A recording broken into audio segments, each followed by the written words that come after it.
Hi dears, cleansing മെഡിറ്റേഷനിലേക്ക് എല്ലാവർക്കും സ്വാഗതം. തിരക്ക് പിടിച്ച ജീവിതത്തിൽ നിന്ന് അറിഞ്ഞോ അറിയാതെയോ നിങ്ങൾ സമ്പാദിച്ചു കൂട്ടുന്ന മാലിന്യങ്ങൾ, നെഗറ്റീവ് എനർജീസ് എന്നിവ ഒഴിവാക്കി നിങ്ങളും നിങ്ങളുടെ ആത്മാവുമായി നല്ല ബന്ധം നിലനിർത്തുവാൻ വേണ്ടി കുറച്ച് സമയം നിങ്ങൾക്ക് മാറ്റിവെക്കാനായിട്ടുണ്ടോ? നിങ്ങളുടെ ഉള്ളിലുള്ള പഴയ വേദനകളും ഭാരം നിറഞ്ഞ ഓർമ്മകളും അനാവശ്യമായ ഊർജങ്ങളും ഉപേക്ഷിക്കുവാൻ വേണ്ടി സ്ട്രെസ്സും സ്ട്രെയിനും നിറഞ്ഞ ഈ ഒരു ദിവസത്തിൻ്റെ ഭാരം, ദീർഘകാലമായി നിങ്ങളെ വേദനിപ്പിക്കുന്ന ആ ഒരു വികാരം, ഇവയെല്ലാം മാറ്റുന്നതിനായി നിങ്ങളെ സ്വാഗതം ചെയ്യുന്നു.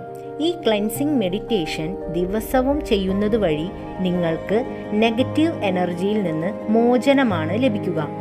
പോസിറ്റീവായി ചിന്തിക്കാനും പ്രവർത്തിക്കാനും നിങ്ങളെ പ്രാപ്തരാക്കുകയും ചെയ്യും. ഗൈഡഡ് ക്ലെൻസിങ് മെഡിറ്റേഷൻ നമ്മുടെ ചാനലിൽ ഓൾറെഡി അപ്ലോഡ് ചെയ്തിട്ടുണ്ട്. കാണാൻ മറക്കരുതേ. Thank you dears.